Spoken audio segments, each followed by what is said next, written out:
जीवमजीवं दब्बं जिनवरवसहीन जेन निदिठं देविन्दविन्दवन्दं वन्दे तं सभ्यदा शिरसा। नमो अरिहन्तानं नमो सिद्धानं नमो आयर्याणं नमो अजायाणं नमो लोय सव्यसावणम्। जय बोलिए परम पूज्य आचार्य श्री नेमीचंद सिद्धांत देवी की, परम पूज्य आचार्य गुरुवर श्री विराग सागर गुरु देवी की, परम पूज्य आचार्य श्री विनम्र सागर गुरु देवी की, दासांग जनवाणी माता की।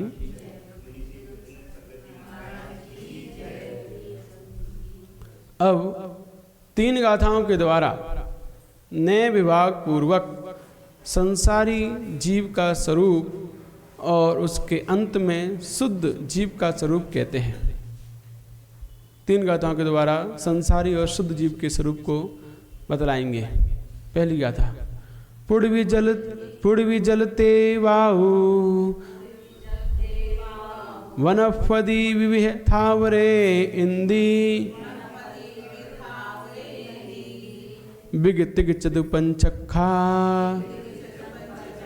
तज्जीवा होन्ति संखादि। पढ़िए।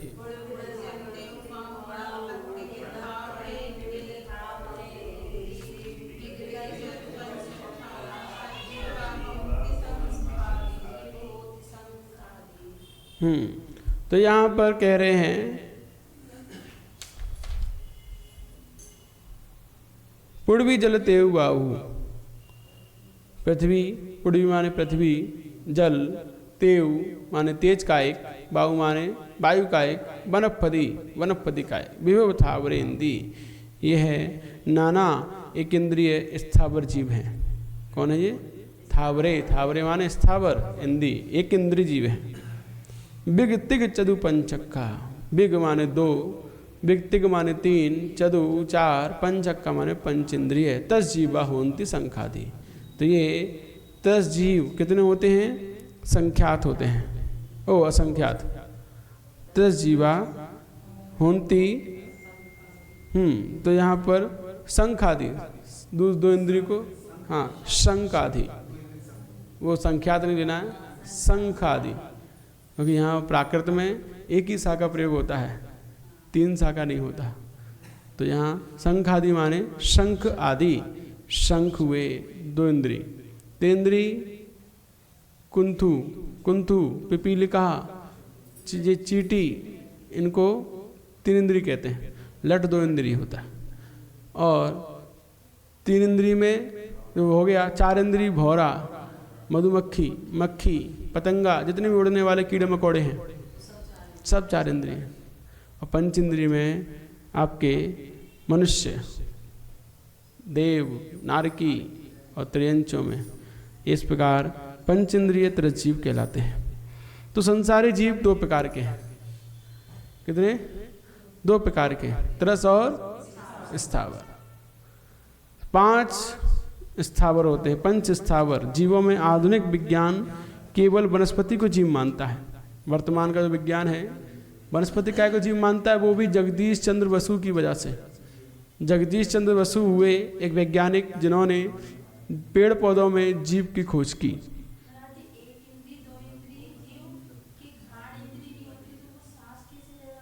बताते हैं। तो यहाँ जगदीश चंद्र बसु ने ही केवल पेड़ पौधों में जीवन की खोज की। इस कारण से वैज्ञानिकों ने पेड़ पौधों में जीवन माना, वरना उससे पहले भी उनको भी डेड मानते थे। पृथ्वी को मान लिया है?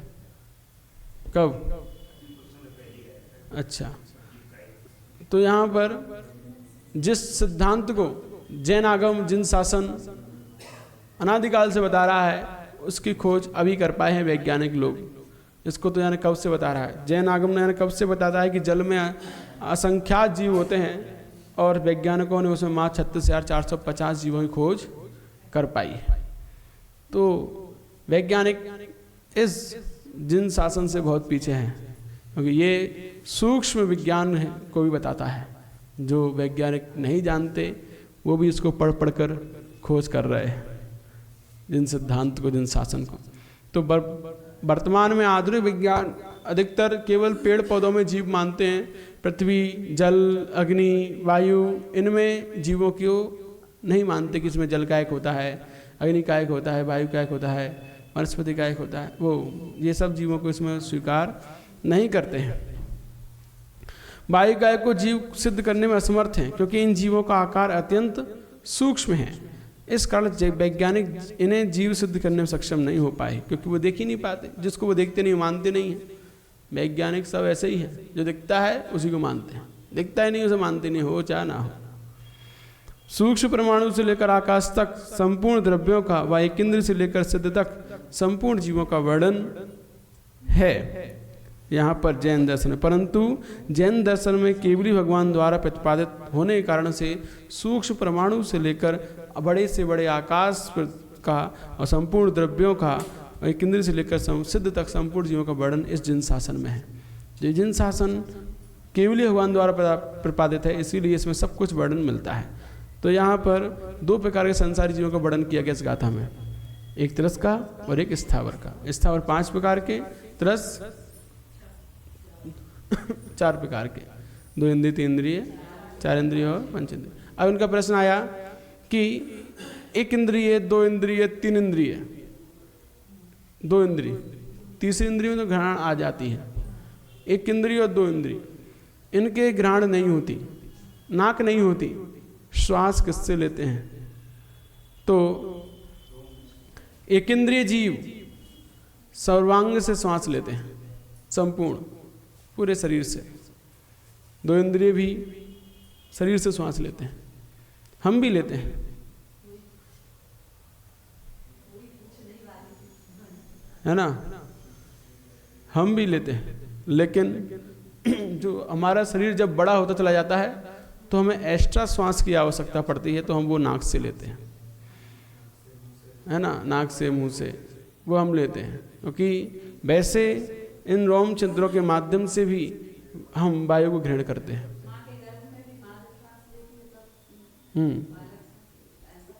हाँ, माँ के गर्भ में वो बालक की नाल जुड़ी रहती है, माँ के उस नाल से लेता है।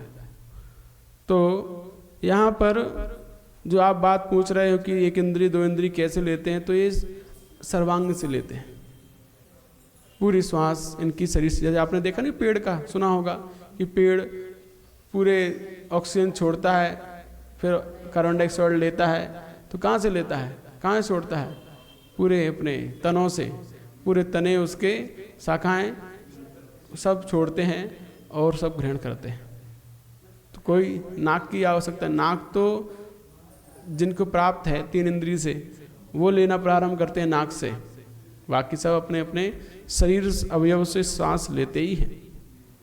ठीक है, तो यहाँ 2 प्रकार के जीवों का वर्णन किया। अब समझिए,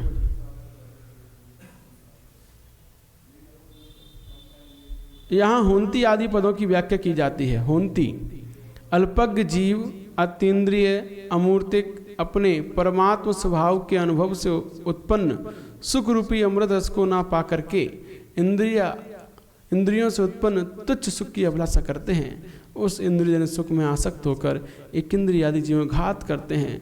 उस जीव घात से उपार्जन किए त्रस स्थावर नाम कर्म के उदय से स्वयं त्रस स्थावर होते हैं, ये बताया है। होंती शब्द आया ना, जो होंती संकादि, तस जीवा होंती संकादि। कौन होता है त्रस जीव आदि?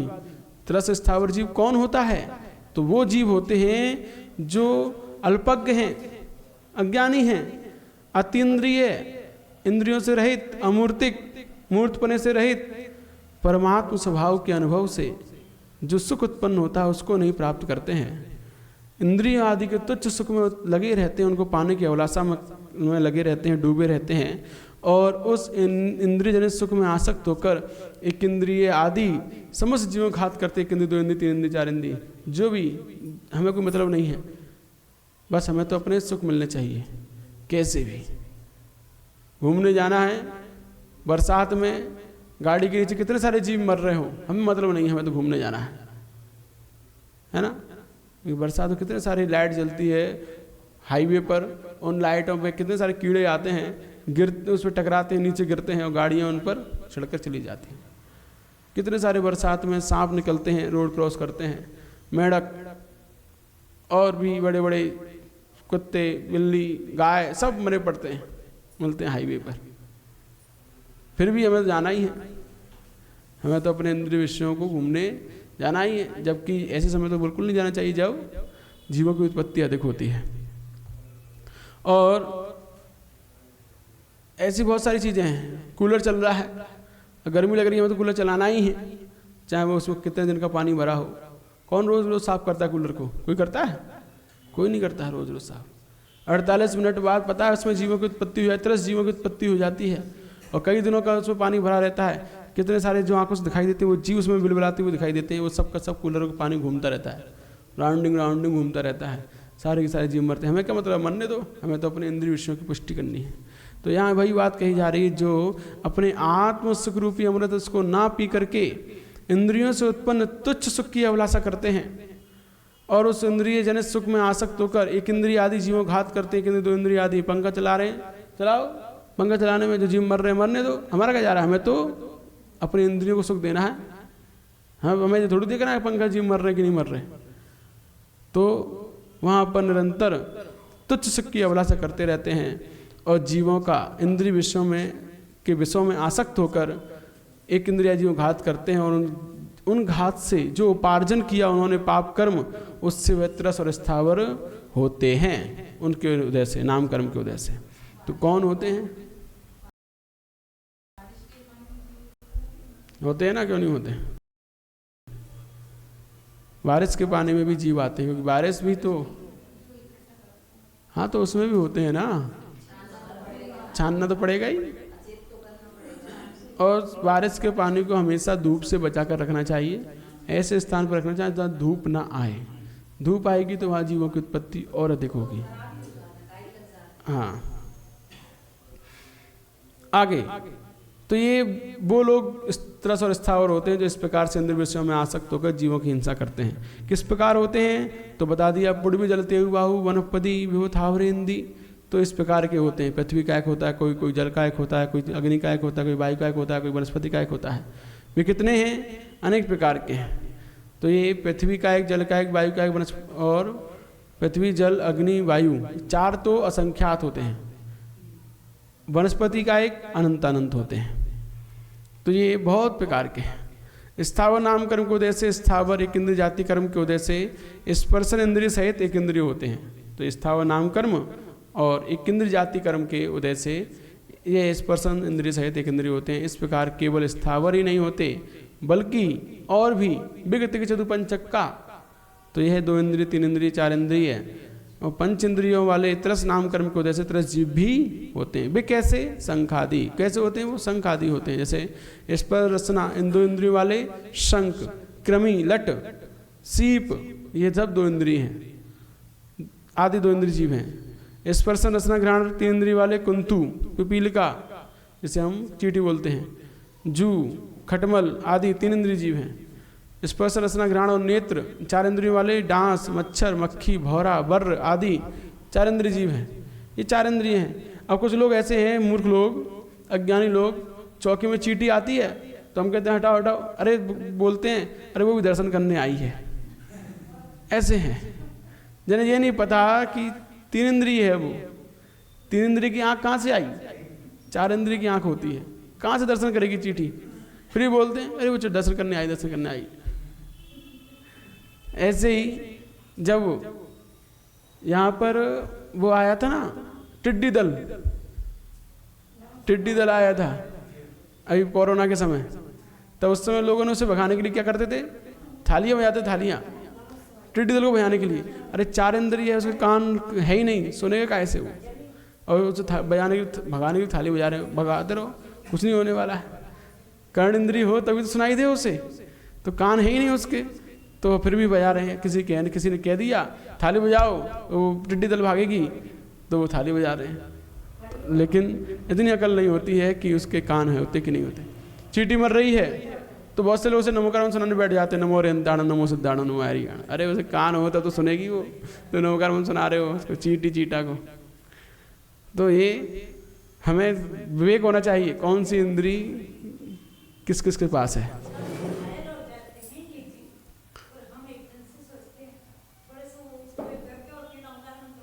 हाँ,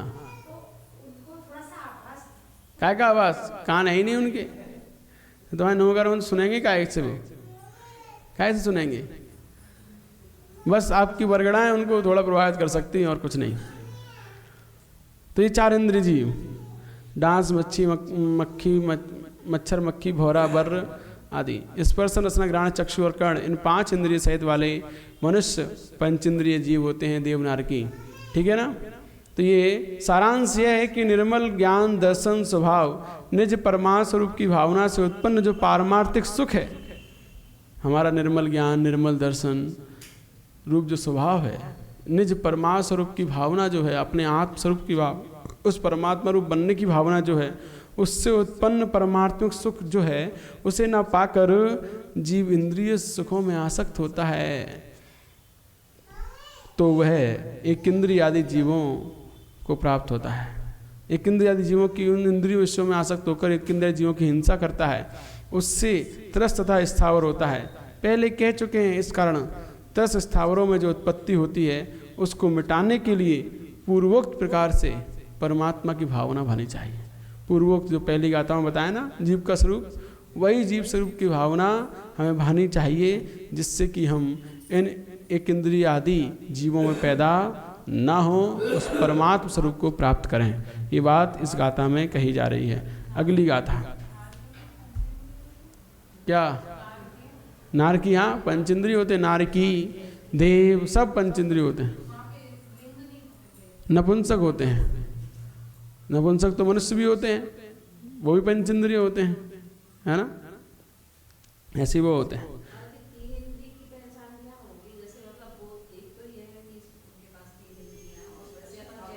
देखो, पहचान करने के लिए एक इंद्रिय जीव की पहचान, स्पर्श इंद्रिय है, वो अपनी शक्ति से खुद स्वयं हिल नहीं सकता, वो स्थावर जो स्थित रहे, हलन चलन ना कर पाए, एक इंद्रिय है।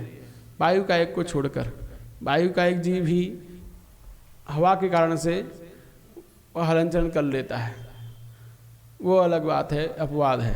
बाकी के कोई भी, पृथ्वी हुआ, जल हुआ, अग्नि और वनस्पति, ये स्वयं अपने बल से हिलने डुलने में सक्षम नहीं है, ये हवा के बल पर ही हिलते डुलते हैं सब। पानी में लहर कब उठती है, जब हवा चलती है तेज, तब उठती है। सर्दियों में आप एक बर्तन में पानी रख के भर के रख दो, कभी भी भर के रख दो पानी को बर्तन में, अरे पानी को बर्तन में भर के रख दो, यदि पानी उसमें से अपने आप बाहर निकलता है कभी, तो इसका मतलब वो स्थावर है, अपने आप नहीं चल सकता।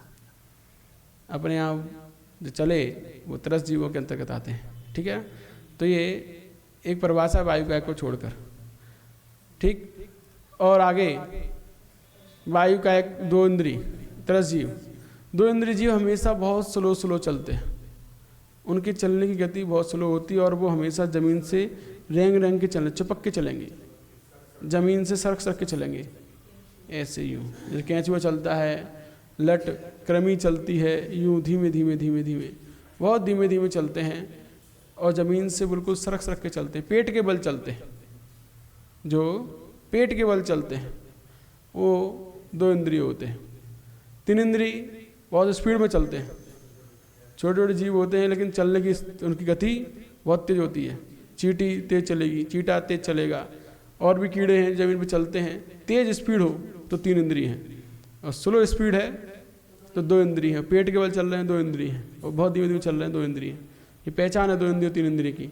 जो धीमे चले, पेट के बल सरक के चले, 2 इंद्रिय, और जो पैरों से बहुत तेज दौड़े, इधर उधर जाए, 3 इंद्रिय। चाहे भले ही वो छोटा क्यों ना हो, फिर भी तेज चल रहा है तो 3 इंद्रिय है।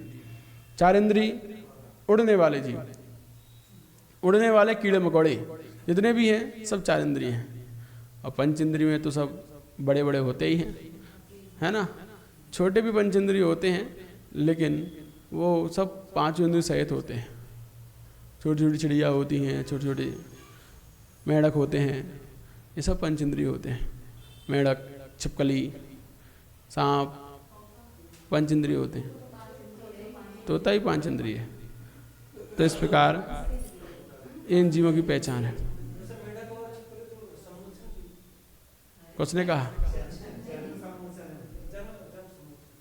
सुनो, मेढक दोनों प्रकार का है, गर्भज भी सम्मूर्छन भी। छिपकली तो गर्भज ही है, सम्मूर्छन कहाँ है? छिपकली के बारे में नहीं आया। अंडे देती है छिपकली, अंडज है। ऐसे ही उसका मेढक का दोनों प्रकार का कथन मिलता है। कुछ कुछ मेढक सम्मूर्छन भी होते हैं, कुछ कुछ मेढक गर्भज भी होते हैं। अब गर्भज में कौन से होते हैं? अंडज, पोतज, गर्भज जो भी होते हैं तीनों में से।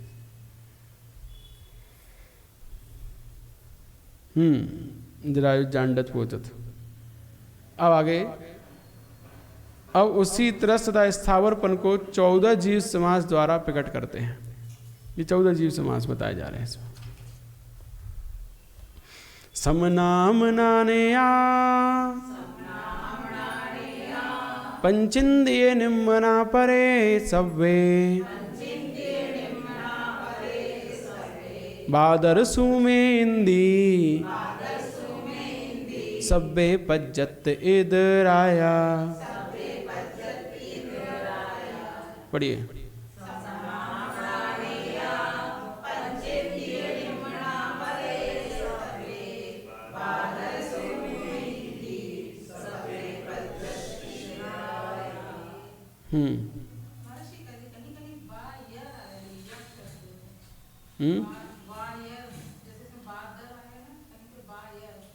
बायर, देखो ये प्राकृत है और प्राकृत में अनेकों विकल्प मिलते हैं। जैसे कि हम पढ़ते हैं, अच्छे मी पूज्य बंदा इन मनसा में दुख कमक हो बोई लाहो सुगई गमनम समाई मैडम जिनगुण संपत्ति। हो मध्यम, होदू मध्यम दोनों मिलते हैं। होदू भी और हो भी, दोनों ही सही है, दोनों इस्तेमाल कर सकते हैं। विकल्प है, प्राकृत में बहुत सारे विकल्प मिलते हैं, बहुत सारे। ये भी इस्तेमाल कर सकते हो, ये भी इस्तेमाल कर सकते हो, आपको जो सूटेबल हो आप वो इस्तेमाल कर सकते हैं। 4-5 विकल्प बनते हैं प्राकृत में, इसीलिए वहाँ दोनों ही सही है। ठीक है। तो यहाँ कह रहे हैं समना मना नेया, मन सहित सा मना, मन सहित अमना, मन रहित नेया, जानना चाहिए पंच इंद्रिय जीवों को। पंच इंद्रिय जीवों को मन सहित और मन रहित 2 प्रकार का जानना चाहिए। निम्ना परे सभ्य और मन रहित परे सभ्य, बाकी के सब मन रहित ही हैं। पंच इंद्रिय 2 प्रकार के हैं, मन सहित मन रहित, समनस्क अमनस्क, बाकी सब मन रहित ही हैं, कोई का मन नहीं होता है। बादर सूमे इंदी सब्बे पज्जत इदराया, तो बादर सूक्ष्म यह है एक इंद्री होता है। बादर सूक्ष्म एक इंद्री का भेद है। 2 प्रकार के एक इंद्री, बादर सूक्ष्म के भेद से, और सब्बे पज्जत इदराया, तो सभी में पर्याप्त अपर्याप्त के भेद से 14 भेद हो जाते हैं। तो यहाँ पर पंचेंद्रिय में 2 भेद बताए, समनस्क अमनस्क। तो समनस्क के पर्याप्त पर्याप्त, मन सहित जीव के संगी जीव के पर्याप्त पर्याप्त 2 भेद, मन रहित जीव असंगी जीव के पर्याप्त पर्याप्त 2-2 4, ऐसे 4 भेद ये हो गए। इसके बाद 2 इंद्रिय, 3 इंद्रिय, 4 इंद्रिय, 4 इंद्रिय, 2 इंद्रिय, 3 इंद्रिय और 4 इंद्रिय, इनके 2-2 भेद, पर्याप्त और अपर्याप्त। तो 3 दूनी 6, 6 और 4 10, 4 ऊपर वाले 10। और यहाँ पर आओगे एक इंद्रिय में, तो यहाँ 2 प्रकार के इंद्रिय होते हैं, बादर और सूक्ष्म। तो बादर के 2 पर्याप्त पर्याप्त 12 और सूक्ष्म के 2 पर्याप्त पर्याप्त 14। ऐसे 14 जीव समास होते हैं। जीव समास का मतलब होता है जीवों का समूह, समास माने समूह। तो इतने प्रकार के मूल में जीवों का समूह है, मूल रूप से समझ लेते हैं उसी को भी। पंचेंद्रिय जीव संगी असंगी ऐसे 2 तरह के जानने चाहिए। शेष सब मन रहित असंगी हैं, ये हमने समझ लिया। इसकी वृत्ति पढ़ते हैं टीका। समना अमना, समस्त शुभ अशुभ विकल्पों से रहित जो परमात्म द्रव्य उससे विलक्षण अनेक तरह के विकल्प जाल रूप मन है, ऐसे मन सहित जीव को समनस्की संगी कहते हैं। तो यहाँ शुभ अशुभ विकल्पों से रहित परमात्म रूप द्रव्य जो है उससे विलक्षण, उससे अलग अनेक तरह के विकल्प जाल रूप जो मन है उससे सहित जो जीव है वो समनस्क है। और जिनके अंदर में शुभ अशुभ विकल्प नहीं होते, दोनों से रहित हैं, परमात्म स्वरूप को प्राप्त हैं, ऐसा जीव नो संगी नो असंगी होता है। ना वो संगी है ना असंगी है, क्योंकि असंगी जीव बिना सोचे समझे कुछ भी करते फिरते हैं, उनकी क्रियाएं ऐसी ही होती हैं। लेकिन और वहाँ संगी जीव सोच समझ कर करते हैं, मन से सोच समझ कर विचार करके करते हैं। और वो अरहंत भगवंत ना उनके मन है और ना वो असंगी है। उनकी क्रियाएं ऐसी भी नहीं है कि फिजूल की हो, कोई भी कुछ भी कह रहे हैं क्या कर रहे हैं, ऐसी भी नहीं है असंगी जैसी बिना मन वाली। और ऐसी भी नहीं कि सोच विचार करते हो कि मुझे कहाँ जाना, कहाँ उठना, कहाँ बैठना है। जहाँ भी जीवों का पुण्य होता है वहाँ सहज ही उनका गमन होता है, विहार होता है और सब व्यवस्थित होता है। कोई भी अप्रशस्त क्रिया नहीं होती असंगियों की तरह। जिनके मन नहीं होता ना, उनकी क्रिया कैसी होती हैं? अप्रशस्त। छोटे बच्चों की देख लो, उनका मन डेवलप नहीं होता है, अभी सोच विचार करने की क्षमता उनके अंदर नहीं आई है, तो उनकी क्रिया कैसी हैं? सब अप्रशस्त हैं। कुछ भी दौड़ रहे हैं, नाच रहे हैं, किसी कुछ भी कह रहे हैं, लेकिन ऐसा उनका नहीं होता है। वह संपूर्ण ज्ञान सहित हैं, परमात्म स्वरूप हैं, इसीलिए हर चीज़ उनकी व्यवस्थित प्रशस्त हुआ करती है। मन के अभाव में भी ये ज्ञान का प्रभाव है।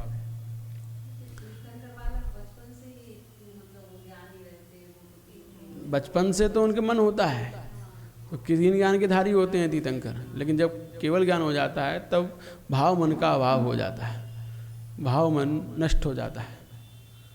क्योंकि भाव मन से ही कर्मों का आश्रव होता है, और भाव मन नष्ट हो गया, कर्मों का आश्रव समाप्त हो जाता है। वहाँ पर केवल इरियापत आश्रव होता है और कुछ नहीं होता।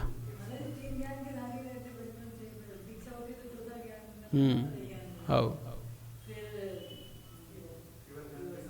तो यहाँ पर केवल ज्ञान के समय कितने ज्ञान हो जाते हैं? हाँ, एक, मैं तुमको 5 हो जाते हैं, समाहित है। तो यहाँ पर मन सहित जीव को विकल्प जाल रूप जो मन है उस सहित जीव को समनस संगी कहते हैं। मन से शून्य अमनस असंगी जानना चाहिए। पंचेंद्रिय जीव 2 प्रकार के होते हैं, संगी असंगी। त्रियंच भी, और ये ऐसे संगी असंगी ये दोनों किसके भेद हैं? मनुष्य के नहीं, सिर्फ और सिर्फ त्रियंचों के भेद हैं, ये ध्यान देना। पंचेंद्रिय में संगी असंगी पना मात्र मात्र त्रियंच जीवों का है। देव नार की मनुष्य तीनों संगी ही होते हैं, तीनों मन सहित ही होते हैं। देव भी, नारकी भी और मनुष्य भी, ये तीनों के तीनों संगी ही है। यहाँ असंगी का भेद नहीं। असंगी का भेद कहाँ पर मिलेगा? सिर्फ और सिर्फ पंचेंद्रिय त्रियंचों में। बहुत कुछ सुनोगे पहली बार। पंचेंद्रिय से भिन्न अब 2 इंद्रिय, 3 इंद्रिय, चतुरिंद्रिय जीव मन रहित असंगी ही होते हैं।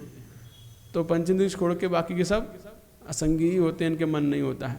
आपने देखा होगा मधुमक्खी का छत्ता लगा होता है और मधु छत्ते में कोई पत्थर मारकर उसको तंग करते हैं, पत्थर मार देते हैं छत्ते में, तो मधुमक्खी ये नहीं देखती किसने मारा है, बोल जो आता है उस पर चिपट जाती है।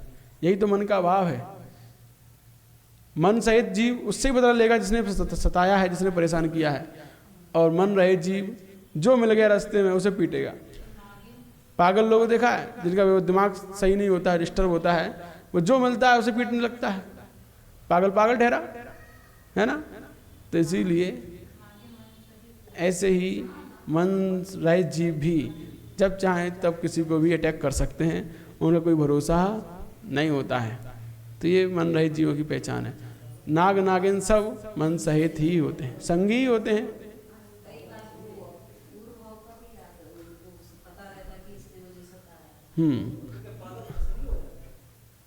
क्या पागल असंगी नहीं हो जाते? उनका मन, उनका जो मन है वो काम करना कम करता है, काम है ना।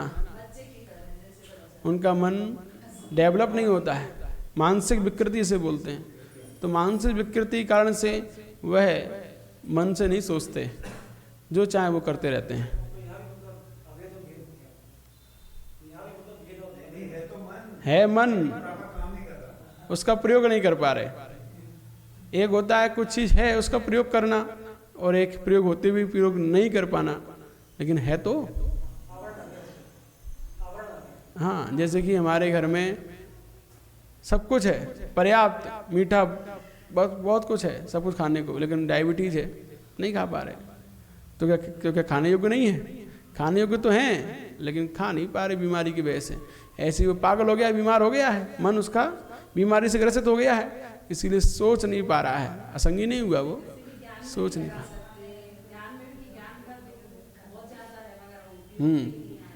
तो इसी प्रकार वस्तु तो है, लेकिन उपयोग नहीं कर पा रहे। धन तो है लोगों के पास, उसका उपयोग नहीं कर पाते, सिर्फ सब नहीं। ऐसे ही लेकिन 2 इंद्रिय 3 इंद्रिय 4 इंद्रिय उनमें होता ही नहीं है, इनके पास वो प्राप्त ही नहीं है, इसीलिए वहाँ अभाव है। तो ये असंगी ही होते हैं, 2 इंद्रिय से लेकर 4 इंद्रिय तक सारे के सारे जीव असंगी होते हैं। बादर सुमे इंद्री, बादर और सूक्ष्म जो एक इंद्रिय जीव हैं, वे 8 पाखुड़ी के कमल के आकार जो द्रव्य मन और उस द्रव्य मन के आधार से शिक्षा वचन उपदेश आदि ग्राहक भाव मन, इन दोनों प्रकार के मन ना होने से असंगी ही है।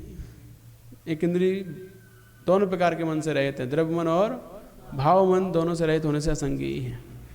द्रव्य मन कौन सा होता है? जो हमारे हृदय में 8 पाखुड़ी रूप कमल की रचना होती है, उसे द्रव्य मन कहते हैं। इस द्रव्य मन के उत्पन्न होने पर ही भाव मन शिक्षा आदि, शिक्षा वचन उपदेश आदि ग्रहण करने की क्षमता जो है वो भाव मन में होती है। निर्णय करने की क्षमता ये सब भाव मन से होती है। तो इन दोनों से सहित जो होता है वही संगी होता है, इन दोनों से रहित हैं एक इंद्रिय जीव, इसलिए सब क्या है? असंगी है। सब्बे पज्जत द्राया, तो इस प्रकार से संगी असंगी दोनों पंचेंद्रिय, 2 इंद्रिय 3 इंद्रिय पंचेंद्रिय और विकलत्रय बादर सूक्ष्म 2 तरह के एक इंद्रिय से 7 भेद हुए, और इन 7 भेदों के आहार शरीर इंद्रिय श्वास भाषा मन, ये 6 पर्याप्तियाँ हैं। इनमें से एक इंद्रिय जीव के आहार शरीर स्पर्शन श्वास, ये 4 पर्याप्तियाँ होती हैं। किनके? एक इंद्रिय जीव के 4 पर्याप्तियाँ होती हैं। कौन कौन सी?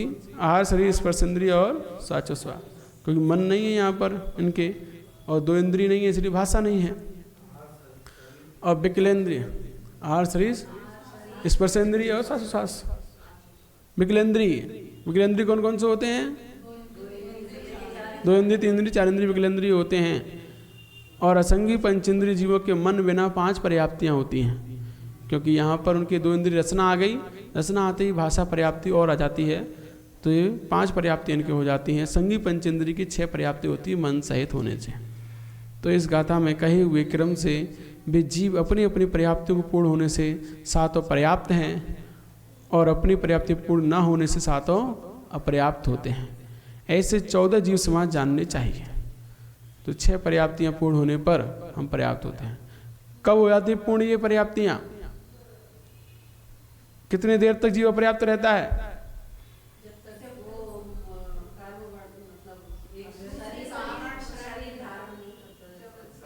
जब ये जीव यहाँ से मरण करके दूसरी गति में जाता है, तो विग्रह गति में तो अपर्याप्त रहता ही रहता है, लेकिन जहाँ वो दूसरी गति में जन्म लेता है वहाँ भी अंतर्मूर्त तक अपर्याप्त तक रहता है। अंतर्मूर्त तक वह अपर्याप्त अवस्था में शरीर धारण करने के बाद भी अंतर्मूर्त तक अपर्याप्त अवस्था में ही रहता है। अंतर्मूर्त पश्चात वह पर्याप्त तक होता है।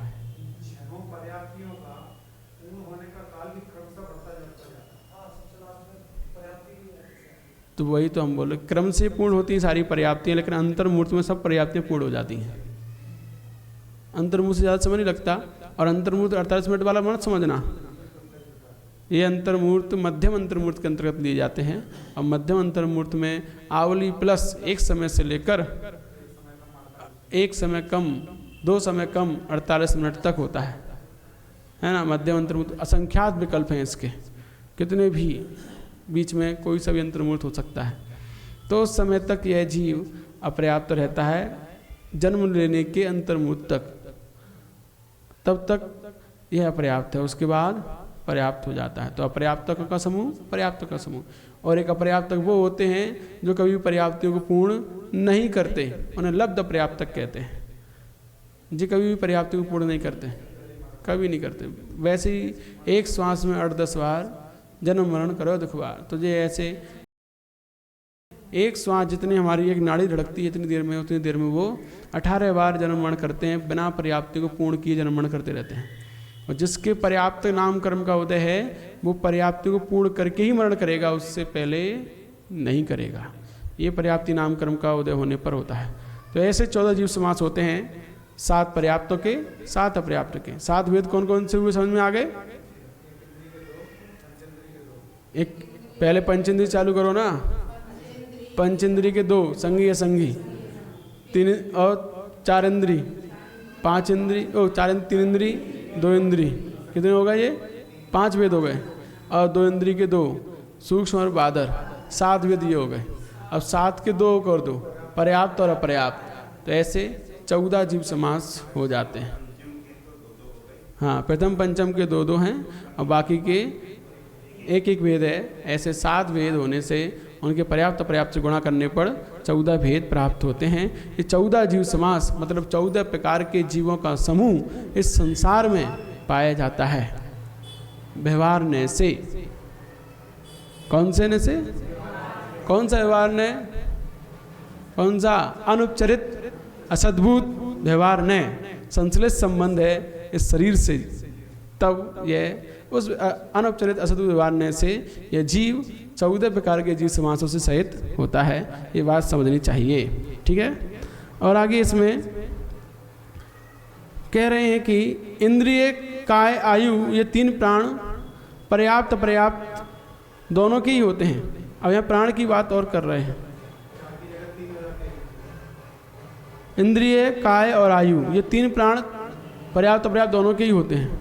श्वासोश्वास पर्याप्त के ही होता है। जब हम पर्याप्त हो जाते हैं तभी श्वासोश्वास प्राण प्राप्त होता है, उससे पहले नहीं होता। वचन बल प्राण 2 इंद्रिय आदि के होता है। मनोबल प्राण संगी पर्याप्त के ही होता है। तो पर्याप्त अवस्था में संगी जीव के 10 प्राण, असंगी के पंचेंद्रियों के मन बिना 9 प्राण, और 4 इंद्रिय के मन और कर्ण इंद्रिय बिना 8 प्राण, 3 इंद्रिय के मन कर्ण चक्षु बिना 7 प्राण। प्राण की गाथा अलग से नहीं आई क्या? इसमें बता रहे हैं यहाँ पर। और चक्षु घ्राण के बिना वो 2 इंद्रिय के मन कर्ण चक्षु और घ्राण के बिना 6 प्राण, 1 इंद्रिय के मन कर्ण चक्षु घ्राण रसना वचन बल के बिना 4 प्राण होते हैं। और अपर्याप्तकों में 1-1 कम और करते जाओ। तो वहाँ पर जीवों में, अपर्याप्त जीवों में संगी असंगी इन 2 पंचेंद्रियों के श्वासोश्वास वचन बल मनोबल के बिना 7 प्राण होते हैं। यहाँ 3 कम हो गए, 10 में से 3 गए। कौन कौन से? श्वासोश्वास वचन बल मनोबल। ये ध्यान रखना, ये तीनों, ये श्वासोश्वास वचन बल हमेशा पर्याप्तक में ही पाया जाएगा, अपर्याप्तक में नहीं पाया जाता है। और मन बल तो पंचेंद्रिय का ही पाया जाता है, किसी को होता ही नहीं है। बाकी के जीवों में पर्याप्त होने पर ही श्वासोश्वास और वचन बल पाया जाता है। तो ऐसे पंचेंद्रिय जीव हो, चाहे संगी हो या असंगी हो, उनकी अपर्याप्त अवस्था में कितने प्राण होते हैं? 7 प्राण होते हैं। 4 इंद्रिय से 1 इंद्रिय तक क्रम से 1-1 प्राण घटता हुआ है। तो उनकी जो पर्याप्त अवस्था में जितने प्राण थे उसमें से 1-1 प्राण कम करते जाते हैं। तो पर्याप्त अवस्था में 4 इंद्रिय कितने थे? 8 थे। तो यहाँ कितने रह गए? 7। और एक वचन बल और चला गया तो 6 रह गए, है ना। 3 इंद्रिय के 7 थे तो 5 रह गए, 2 इंद्रिय के 6 थे तो 4 रह गए, और 1 इंद्रिय के 4 थे तो 3 रह गए। तो इस प्रकार यहाँ पर समझना चाहिए। इन 2 गाथाओं के द्वारा कहे क्रम से यथा संभव इंद्रिय आदि 10 प्राण समझने चाहिए। प्राय यह है कि इन पर्याप्ति तथा प्राणों से भिन्न अपना आत्मा, अपना शुद्ध आत्मा ही उपादेय है। वही हमारे लिए उपादेय है, और वो कैसा है वो हम कल समझेंगे। ये संसारी जीव के बारे में समझा दिया, अब हम अपने शुद्ध आत्मस्वरूप के बारे में कल समझेंगे। ठीक।